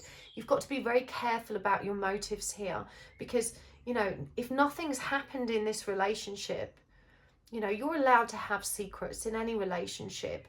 And in this instance, could this make your person feel more insecure? Could it make them not trust you? Could it give them anxiety or stress or fears that they don't really need to be bogged down with? You know, I appreciate it's important to be authentic and real, but you're being asked to consider very, very carefully what the status quo is here, especially if nothing romantic, sexual or otherwise has actually occurred with your soulmate or twin. Okay, you're allowed to have friends, you're allowed to have feelings. I don't doubt that your partner's eyed someone up in the street or had a crush on someone else before. We're human beings. You know, what's important is how we choose to behave around those experiences. And so I think you're being cautioned to think very, very carefully about this. Because when the Tower comes up here in reverse in the world, you know, this is about communication, though it's distorted. We've got soulmates. This could end up being more of a problem than you anticipated. And if the goal is to maintain a happy, balanced relationship here, and you're not taking action towards your twin, to my mind, this isn't something that you need to discuss at this stage. You have to question why you're wanting to discuss it. Now, you know, you are on a journey. And at the moment, you're not paying attention to what that journey is asking you to learn. Again, you know, this all-seeing eye reminds us that you're learning about your soul's growth and your soul's ascension. You know, there is no need to take action toward your person. We've got the Ten of Cups here in reverse and the Knight of Swords in reverse. There's no need to even communicate, you know. And the Seven of Swords clarified by the Nine of Wands does suggest that you need to be strategic in how you handle this. It's okay to move away and to deal with this on your own. And look, I'm seeing here that she's carrying the Three Swords away and she's leaving the conflict behind her. I'm going to take those Three Swords. Remember, that came out there for you. I'm going to deal with my pain and grief. I'm going to be diligent and determined in doing that. But I don't need to bring anyone else into the equation. I don't need to complicate it and create a love triangle here. But you're being asked to flow with the divine plan and to trust that this is happening for you. I know it doesn't feel that way, and it's very painful and frustrating for you to acknowledge the way things are, but it really is for the greater good. The Cosmic Heart, the Courageous Peony, the Great Severing, and Lifting the Veil. And from the Healing Mantras deck,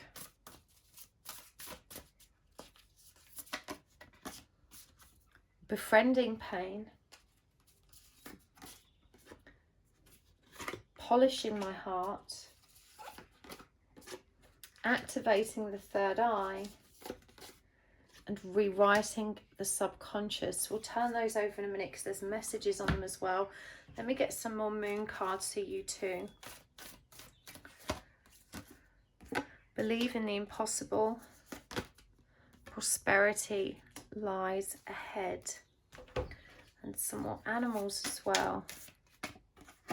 We've got the nightingale, the cobra, the fish, the hummingbird, and the buffalo. So it says here, devotion, potency, make your life a moving prayer.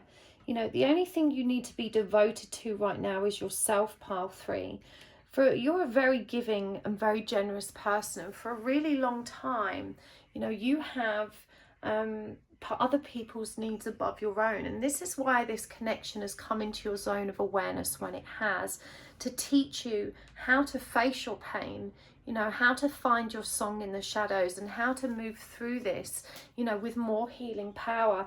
The nightingale is an animal that really stalks me at the moment. Every night I sit outside and I can hear the nightingale song. And if you've never heard a nightingale, I encourage you to Google it on YouTube so you can see it. It has such an interesting and variable tune. It's such a joy to listen to. But you know, the nightingale comes out just at dusk, when darkness is you know, descending. And so this is really about creating more light in the dark, recognizing the power in befriending your pain. And it says here, when discomfort becomes a friend, my most limiting beliefs are healed. So, you know, this connection is powerful in terms of helping you grow, and you need to be courageous in that. It's saying again, multifaceted, unique nature, let yourself be seen. There are so many aspects of yourself that you have concealed over the years. Remember, you're being asked to show the world the real you, you know, and to accept whatever circumstances arise as a result of that, to trust that they're part of the divine plan. Feeling is a power that helps me heal, polishing my heart, you know, allowing yourself to revisit all of these painful energies, to shed skin, you know, like the snake. The great severing, Mars energy, anger, conflict, softening to love. You know, Mars is all about conflict. And we saw that we had that 5 of Swords energy through there. We saw that we had that other 5 of Wands energy, the energy of competition.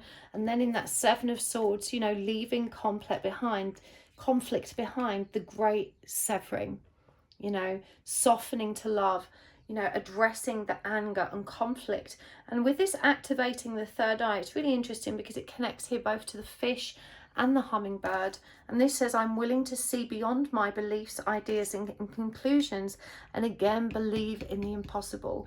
If you're dwelling in the energy of I'm never going to be accepted as I truly am, this is going to work out really badly, you know, these are assumptions. They're not real. There's no facts that those things are true.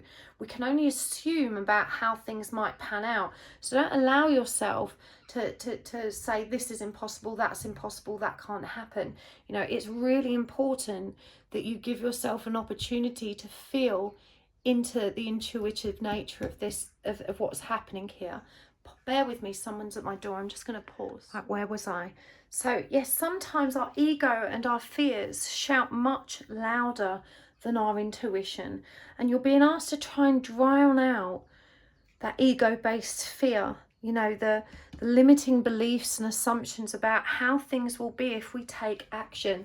Again, I'm willing to see beyond my beliefs, ideas and conclusions. You know, you are a very spiritual being, and I feel that you concealed this about yourself for a very long time. Lifting the veil, questioning everything, anything that's unaligned must go. And it says here, rewriting the subconscious. The more I embrace feeling good, the less often I will feel bad. You know, this is about recognizing how our own fears, our own assumptions, our own ego fears can really inhibit our opportunities for stability. Now, bull or buffalo energy comes up twice for you here, and we see, you know, the thunderbolt, which is the symbol of divine interventions. It's very triggering here with all of those spiritual colours. But it's saying prosperity lies ahead. Actually, you know, right now it feels like you rely on your person, your relationship to provide the abundance of financial stability you need. But what I'm hearing is when you lift the veil and step into the real you, show the world the real you and your real power, you have a very prosperous mission ahead. You know, there is very important work that you need to be doing in this world. You know, this awareness or awakening may have been triggered by your twin or special person, but it's also a gift for you. You know, there is so much more power outside of that connection for you to access in this situation. So let's get some more guidance cards for you as well. What's the overall guidance for you here? Just get some more of these Starseed Oracles. We've got You're Not Alone, Whale and Orca Elders, and We the Hathors. And I'm going to get some more Divine Feminine cards. Best Hestia, Home, and Isis, Rebirth. And again, more of these healing mantra cards. And I've done it with the other two piles, so I'm going to get you some crystal cards as well. Untangling Neglect. Invoking Self-Realization. One more. Expanding Inner Power. And the crystal cards, you know, this just helps you get a nudge from spirit as to which crystals you can most powerfully be working with right now. If you don't like crystals, just ignore this part. It's not essential. But, you know, crystals carry an energy, their own frequency, and you can use them in a variety of ways. Pop them in your bra, stick them in your pockets, wear them as jewelry, create a grid around yourself, under your bed, next to your bed, or on a desk like this. You know, or just hold the crystals you need. You can bathe with some crystals, not all of them go in water, so Google before to check that. Right, we have got sulfur. I'm going to bring this up close so you can pause the video and read it. I'm going to show you what these look like if I have them. I do have sulfur. Waverlight, unfortunately I don't have that. Again, I'm going to bring it up close so you can pause and read it. And what's this one? Jade. Okay, again, I'm going to bring it up so you can pause and read that card. So again, working with crystals can be hugely beneficial. So let me just show you sulfur and jade.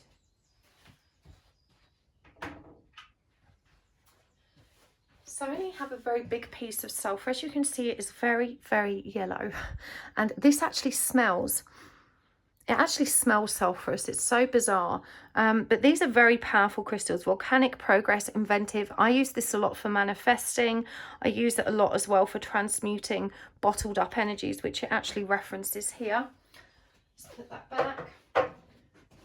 Jade. Jade comes in all colours, but predominantly green.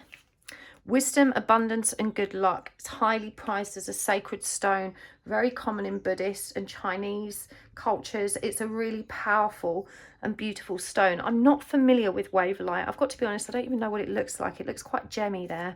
I'm going to Google that afterwards. That's really interesting that that one's come up. So take your time looking for those crystals, bringing them into your environment. Remember, you are not alone. This has got isolation, physical connection and community. There are other people out there like you on this path and you need to find them. I do have a Facebook group for networking and support for people on the ascension path. Come and join us there. You can set up a private account and join us privately, you know, if you want to. Unfortunately, I don't normally accept applications from new accounts because they're most commonly scammers.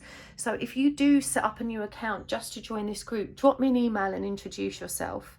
And let me know your Facebook name so I know to accept you. Otherwise, myself or Hazel may just think, oh, it's someone that set up a scammy account. To, you know, we get loads of people spam and scam in these groups. So we're a bit picky about that. But just let us know, you know, you're not alone. There are so many people out there for you to connect to.